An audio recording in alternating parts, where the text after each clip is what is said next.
controversial, but I think that people just think that it was unexpected because he shaved his head and people got distracted by slutty Draco Malfoy with the buzz cut. The Hunger Games, the Ballad of the Songbirds and Snakes. That is like 80% of my vocabulary. I went to watch the show in 4DX. It completely changed how I view this book. I want to discuss with you really important questions like, why is President Snow a hot twink now? Did they throw snakes at me in 4DX? How does it compare to the book? Why do I think this might be one of the best Hunger Games films? And why I think that this movie and the Hunger Games in general is so deeply relevant now more than ever. And how actually we're not that far from the reality of it. This is a prequel origin story of the over-perfumed, narcissistic, antagonistic dictator President Snow in the worldwide phenomena, the Hunger Games. You know, the completely unrealistic future dystopian America where two kids are randomly selected from each district to fight to the death as a tool of the capital's oppression and a reminder of the war. Until Katniss comes along. This one's all about President Snow in his younger years, about the budding of his philosophy and how did the Hunger Games become a game. Okay, so when this book first came out, I was just a 21-year-old teenager, yeah. And I found this book to be a lot like this biscuit. You see on the outside it says rich, but really it's dry as hell and bland. And the only thing that I remember from this book was that President Snow was eating some bland ass cabbage soup and that everybody had like anus adjacent names because they're all assholes. But before I went to go watch it in the cinema, I really wanted to go in mini fresh, all right? Refresh my brain. And so I read it again, and all I have to say is, Suzanne Collin, I am so sorry to have doubted you. I was wrong. I'm the asshole. Okay, and I'll get into why. I'm breaking it down into chunks, timestamps below. Firstly, I wanted to talk about the 4DX experience. Is it worth it? In a nearly 3-hour-long cinema experience, 4DX is slightly distracting, okay? But it's kind of a welcome distraction. Couldn't think of a joke here, so if you have a comparison of a welcome distraction, help me with my comedy career. There's scenes in the film when the camera just rotates like you're in a Bollywood film, and trust me, there's a lot of those, and the seat kind of follows the motion of the camera, like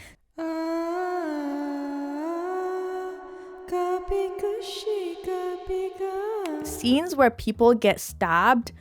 I also got stabbed. Not even kidding. The seat like punches you in the back. There's a scene where tributes get dumped by a truck and the whole seat tilts forward, so you also feel like you're gonna get dumped by the same truck. I felt snakes near my feet. I smelled the sterile sharpness of Dr. Gaul's lab. And whenever there's a bomb, they literally fill the cinema with fog. So I'd say, is it worth it?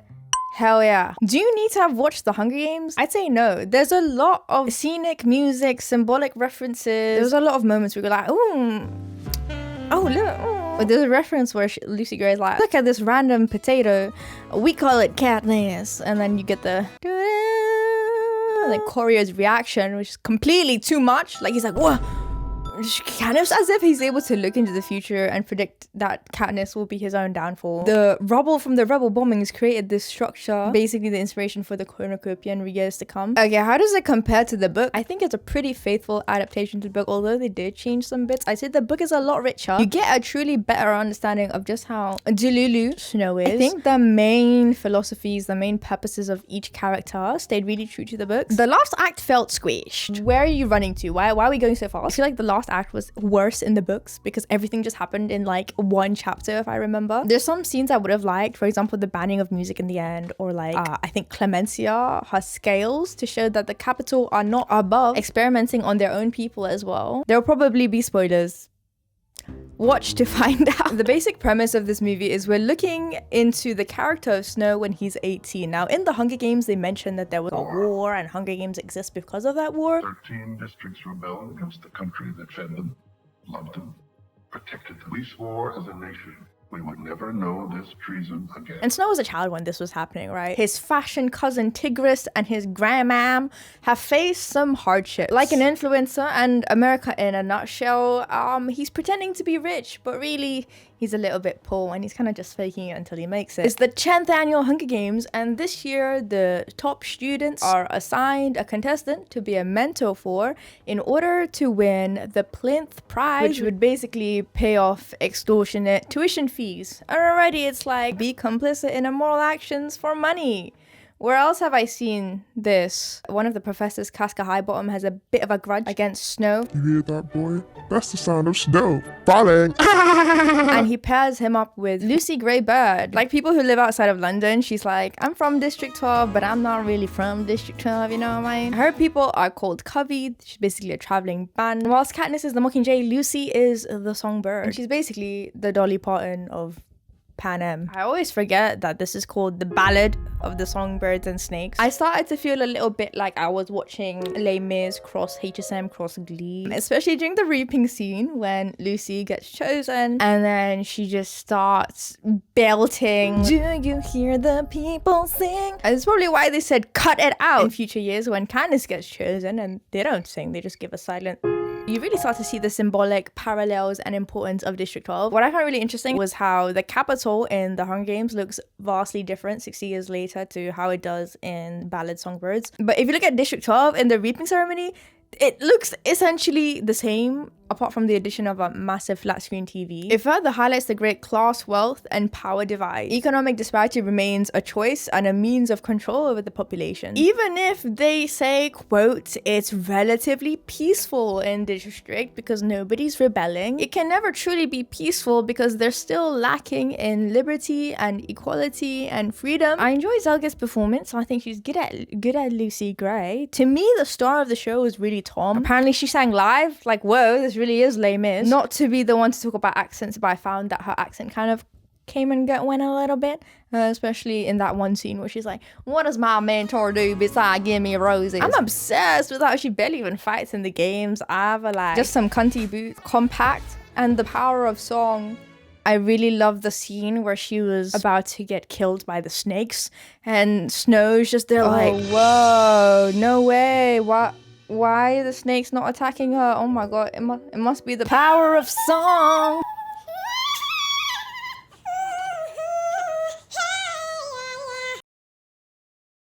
There was so much singing, perhaps in Act 3 a little bit too much singing, which kind of gives a backstory to how Snow gets triggered when he hears the Hanging Tree song, enough to ban it. That's not to say that Lucy, being a theatre kid, doesn't have her strengths, like the using of the rat poison to kill everyone. This reminds me of the reactions of my flatmates whenever I dished out the curry powder when I was in uni, but I feel like if I was in Hunger Games, I would do this exact same thing, but just McDonald's Sprite powder. Does the movie sympathize Snow? I really want to get into some of the main criticisms people have of the film. A lot of people fear that this movie is out here to sympathize Snow or create this inappropriate love story thing going on. And we're gonna really get into whether the movie does that or not in a bit. You have to note though, before anyone really spirals into delulu tyranny, you kind of have to start somewhere. Even if that does mean starting off the movie with him as a shirtless ASOS model. Really from the get-go, you see how it's a story of nature versus nurture, especially when it contrasts Snow directly against the more empathetic reactions of his cousin Tigris. I mean, Hunter Schafer 1010, I really adored her character in this, and I think it gives such a nice look into what could have happened between her and Snow to have caused her to eventually turn against him in Mockingjay. When I looked into your father's eyes, all I saw was hate, and she ends the movie with saying, you look just like your father. Ooh, David, she gave me the chills. Yeah, when she first laughed, I was like, oh, I'm scared. She's like this eccentric, almost unpredictable figure. She's kind of like one of those lizard guys. Okay, so Sejanus as a character to me was a lot more moving in the film than in the book. I don't know if just because there's a face attached to it, so I can like be more empathetic. This photo of him being friends with Snow really broke me. Apart from Tigris, he's like one of the only ones able to empathize with the districts because he was a district. Is Sejanus also complicit? And can you ever really make change from the inside? Okay, why is this more relevant now? When I was reading the book, watching the film, the thing that really struck with me the most was just how many talking points and parallels there are. It doesn't take that far of a leap of your imagination to draw the parallels. He doesn't see himself as scary, he just exercises power. Our president, and I love our president, to a collateral damaged person in Pakistan, he's a scary person. Sure. You know? It's all perspective. Yeah. How she has presented this dilemma to young people and demanded from them a resolution, an energy that will take them into the voting booths and make people responsible, politicians responsible, make them represent them. You know, I hope somehow. I think when we read a lot of YA, it's easy for us to detach from it, like 12 kids really getting to fight to the death. Like, what society would ever allow that to happen? Well, we forget that humankind itself is capable of some messed up atrocities that we like to pretend just isn't a thing. One of the scenes that felt really chilling to me was this lone voice of Sejanus pointing out the cruelty of children being punished for a war that they're not involved with. And Dr. Gold treats this like they're in an Oxford philosophy class debate. What are the Hunger Games for? If its means is to punish the rebels, why not drop bombs, cancel food, stage executions? She's philosophizing how it's moral to kill children as a response to an uprising. Unlike an Oxford philosophy debate, it's not just conceptual, they're actually doing it. And the irony of a white bare courtroom symbolizing a sterile purity, seating students that are bathed in red, a color of both opulence and death, as they discuss devising a uni assignment, a proposal to help the ratings of televised killings, saying, oh, we need someone to root for and against, like it's a writing workshop and not like the deciding the fate of children, is not lost. Let's be compassionate. Let's give them enough food so they get strength and so that we can manipulate the audience into feeling hope before we kill them. The seating and the way they talk feels so detached, and it reminds me of governments that decide the fate of millions yet unscathed by their own policies. How does the capital come to justify this? And the dehumanization of people in the districts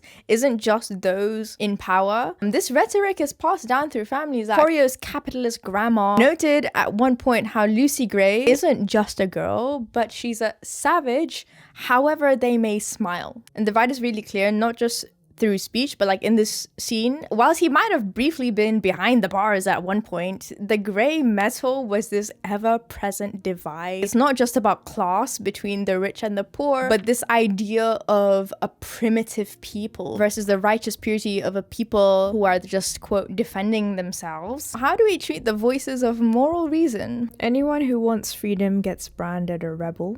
Anyone even in association with Katniss also gets branded as being a rebel. Even if that just means tending to the wounded, they automatically no longer have that right, with President Snow saying, show them what it costs to be friends with Katniss Everdeen. How do we justify the spectacle of brutal murder? I found really chilling was when Reaper's in the game, he rips off the flag of Panem so he can give the tributes as dignified of a death as he can, even the one that he killed. And it reminds the audience like these deaths are on the Capitol, and you see the most visceral reaction of all the people in the Capitol. They stand up, they're in shock. These people are like, whoa, how dare he break the flag, oh my god, and lay over the dead bodies. You'll see more outrage that people have over semantics, over symbolic phrases and images than they have over human life. Partly because symbols can be powerful tools of resistance. For example, the Hunger Games, that's kind of the whole point of the Hunger Games, the Mockingjay song, salute. But the irony in the flag scene and the reaction to the Capitol throughout remains clear. But then the scene gets immediately cut off by Volumna Gaul. And if you remember in the Hunger Games books, we also come to find out that the 10th annual Hunger Games were erased from memory, as if they're trying to rewrite history, control bias. How do we allow society to descend into this censored, controlled tyranny? Or this interview in Catching Fire with Joanna Mason, where she says she thought being a winning tribute, you know, abiding by the Capitol's laws and rules, meant that she could live her life in peace. That was the deal. But now they're trying to kill her again. She then swears, which the Capitol censors, which is wholly ironic that they found her showing anger to be crass, but not, you know, their routine killing. You see the beginnings of how they turned this into spectacle, from locking them up in a zoo to the dehumanization of making the districts like perform on TV. And this part is very much how entertainment works. I think of Squid Game and how a show about greed, inequality, and exploitation that comes out of a capitalist system became itself a spectacle. We watch people in insane amounts of debts, illness, or otherwise perform for our entertainment, telling ourselves, oh, it's fine,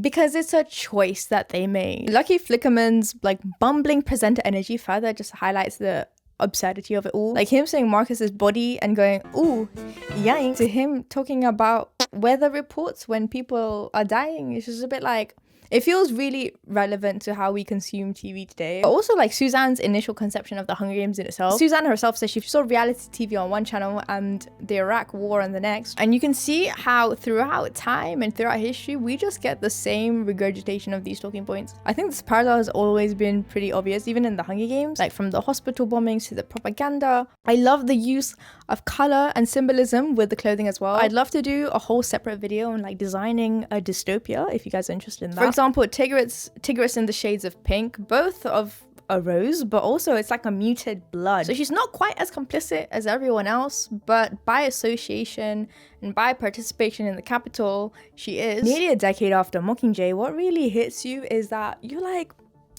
this is a Hunger Games film. Now, I know that sounds really stupid. Let me try and explain what I mean. The design and feel of the film is incredible. Like the set design blends both futuristic and old at the same time with some 40s, 50s inspired decor and fashion. Just look at this dodgy Skype call. And a very large portion of it was shot on real sets. They're reacting to real things in real time. And it adds to this sort of intimidating and a little bit oppressive grandeur to the whole feel of it. And you're watching it on just like, cinema is back, baby. And the main question, is President Snow unnecessarily twinkified and hot? Was his reaction at the end really that unexpected? Now, this is an argument that people say that like, oh, he just randomly flipped out at the end. I didn't really get to see it. Controversial, but I think that people just think that it was unexpected because he shaved his head and people got distracted by slutty Draco Malfoy with the buzz cut. Tom, the actor, I think does a pretty good job. I think in the film, there are so many signs of his narcissism. Okay, firstly, let's talk about his lineage. This is his dad. He's so self-obsessed, he made a stained glass portrait of himself and embedded it into the architecture of their home. The apple doesn't fall far from the tree. When he was back-chatting Sejanus saying, yeah, he's not my friend,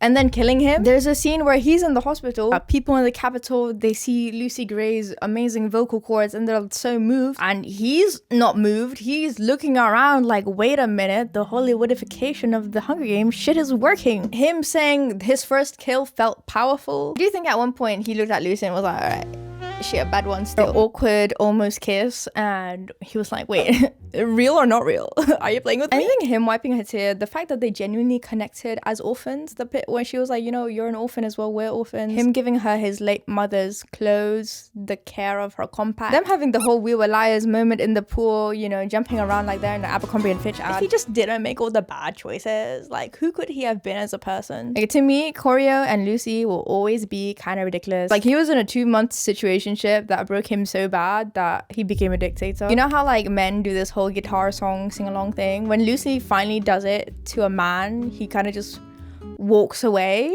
When he's like, I want to run away with you, Lucy Gray, and they're in the Twilight Woods. He's only in there because of the loose ends. If he stays in District 12, he'll be caught and spanked in the butt. What's really wild about this scene is that if you isolate just this, it could really be about a modern day America, a vengeful lover with a gun, rabid, shooting in the air, and you come to understand why he hates birds so damn much. Actually, President Snow, come UK, we got loads of pigeons.